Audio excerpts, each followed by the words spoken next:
So we're here in London at the Samurai Showdown reveal event. Before we talk about the game itself, please introduce yourself and tell us a little bit more about the games you've been working on in the past. So yeah, my name is Kuroki, so I'm from SNK Game Division Studio 1. Back in the past, especially the old SNK, I worked on stuff like the Fatal Fury series, the Art of Fighting series, Mark of the Wolves, and also did a little bit of work on the Samurai Showdown series. After coming back to SNK, I was the art director on KOF 14, and then I'm also the main director on this new Samurai Showdown game. Mm-hmm. Okay. Can you just give us a little bit of insight what the day-to-day things are you're doing right now on the project? What are the different things your team is working on right now, and how are you involved in all of this? I mean, right now the game's basically finished, honestly, so it's in the debug stage, so a lot of like tuning and stuff like that. So the programmers and other team members have it a lot harder than him. A lot of his work is just helping them out and then coming to events like this to help talk about the game. The game itself, you're showing here the 1993 version for the Neo Geo, but you're also showing the new version. When was the starting point that you really said, okay, we want to do a remake of this game? How did it start? What was the spark of all of this? So there are a lot of different reasons why we wanted to reboot it and why we chose this time. One of the big ones is definitely the fact that the fans had a lot of requests for the series. There was definitely a lot of just interest in the series in general from the fan and the overall community. And then also he's just wanted to work on one in general. He really wanted to make the new series Samurai Showdown reboot. And then also he just feels that it's a very iconic series inside the SNK library and very stands out on its own even among other titles, so they wanted to put a big focus on that. You were just talking about this, it stands out of other titles. What would be those pillar elements which make it stand out? And of course they translate to the new game since it's a reboot. Yeah. I mean, it's not all titles, but he feels like most fighting games in general nowadays always have a big focus on combos and, you know, technical inputs, a lot of combo inputs, and just long combos mean more damage. And that's kind of the opposite for us. We're very big focus on single hit, high damage. So he feels that that's the part that really makes it feel different, especially that just the general hits in the game can mean like an easy comeback. What is, in your opinion, which are the main gameplay changes compared to the previous game? So this time we kind of focused on looking at the old titles and trying to pick the best of the best when it comes to mechanics and bringing all those together. And they basically put a big focus on that. And one thing that he thinks that they were really successful with was deflect system, where you can deflect an opponent's attack.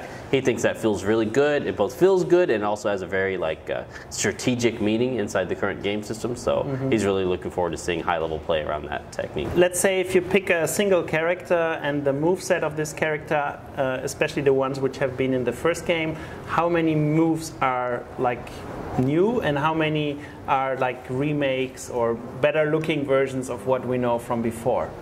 So the super special moves, which are the new really hard hitting attacks, those are all brand new for most characters. And as far as the overall move sets, very few moves have been taken away. We kept it very traditional, kept the depth with all the attacks, and in the sense where we did maybe take something away, we usually gave something in replacement, so it still kept the same kind of depth that you'd be used to from the old games. And the way how to execute a move would still be, if it's a move from the first game, would still be the same as it was before, or would players have to relearn the techniques to perform the moves?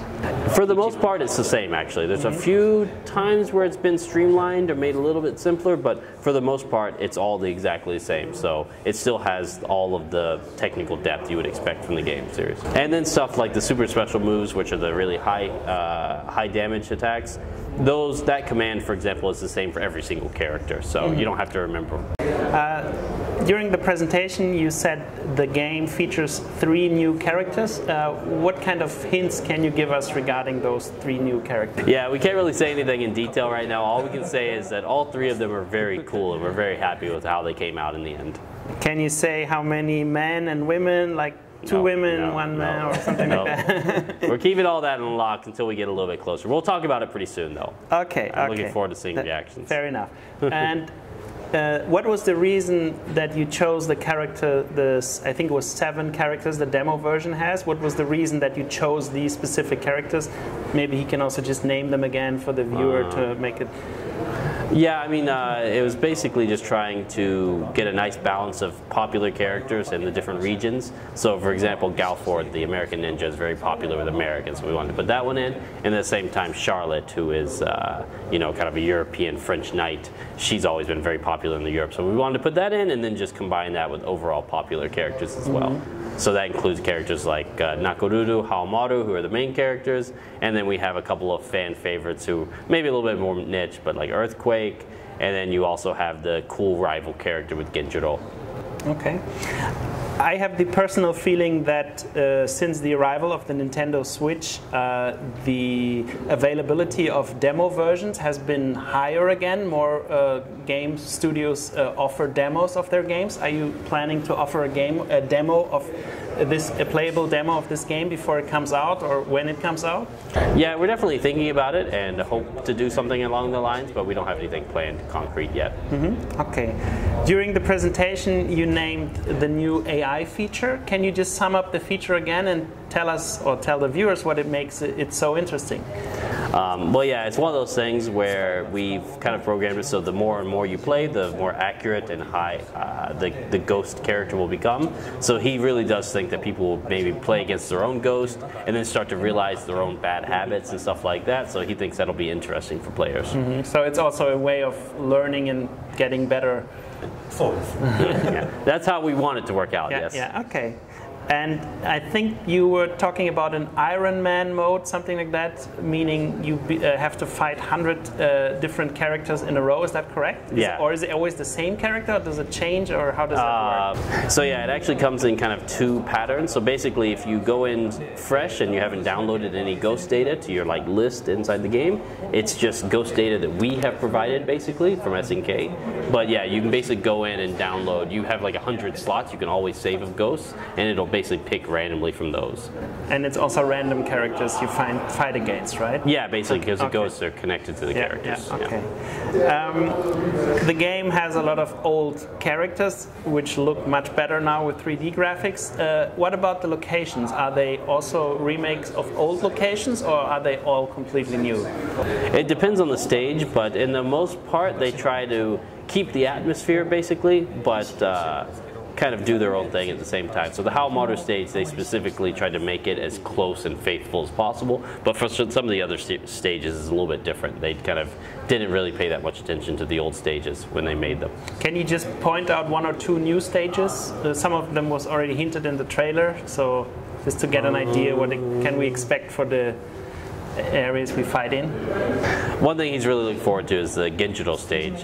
They put a lot of work into actually, just like the Haomaru stage, very traditionally like based on the old school Neo Geo style stage, and just trying to make it look even better in 3D. So he's looking forward to seeing what people say to that one. Okay, the old characters, of course, were all pixelated characters running on the Neo Geo system. Now we have them all in 3D, of course, on a 2D layer moving. How much, like, to get a technical idea how much difference is between the pixelated version and the new version, like how many polygons have they now and how many pixels were there in the past? Does he have any numbers on that, probably? Yeah, I can't really say, especially about Samurai Showdown in general, but for example, for Mark of the Wolves, I think it was probably like 128 dots or something like that. So yeah, it depends on the character, obviously, but it's usually between like 100 to 120,000 polygons, it sounds like. So it's like an amazing boost. まあそれを考えるとすごいギャップが感じるよな。ドッテイと。全然違うもんですからね。Yeah, it's a completely different style. During one fight, correct me if I'm wrong, but I had the impression I was playing. I don't remember the character anymore, but he had a sword weapon, and I did a move, and the character would cut his enemy into 2 halves. Is that correct, or and? The person was lying there in 2 halves on the ground. Is that? Oh. Is that a bug, or is that something intended in the game that's like really. Yeah, that's from the old games, basically. Yeah. I mean, that's kind of a traditional thing. It's been in there where if you finish an opponent off with a strong strike for the end of the match, basically, it'll do that. And a lot of the staff actually said that. Like, if you don't have that in, it's not a Samurai Showdown game. So that was a must, basically. Just to make sure that the fans don't get angry. Yeah. Okay, fantastic. So my last question would be, it's really simple actually. You did so many different, no, actually I have two questions. The first one, you did so many different fighting games. Of course we're here for Samurai Showdown, but probably your love is also to characters from other games. If you could just pick one character from all of the cool games you made, which is your personal favorite, which one would that be? Yeah, he would probably pick Rock Howard from Mark of the Wolves. It's been his favorite, and he put a lot of work into that one, I remember. Okay, and the second and last question would be, it's not about the game anymore, it's rather more a general question. Where does he think personally, where will the fighting game genre be in, let's say, 5 to 7 years? It's a long period of time, but will we just have better looking games with the same mechanics all over again, or would he maybe personally wish for a more dramatic change there, or what is his vision about this? I mean, he definitely does think it'll probably, because the systems are so simple and everything, it'll be a big focus on graphics still going forward. But he could imagine somebody coming out with some kind of cool VR fighting game or something in the future. So he thinks that's a space that's not explored. Is that something he would personally like to make? まあ個人的にはそういうのを作りたいでしょうか。VR の格闘ゲームとか。He actually gets pretty weak with the 3D, like what'd you say, dizziness and stuff. So it would be tough for him to do, actually. Fantastic. Thank you so much for your time. Great interview. Problem.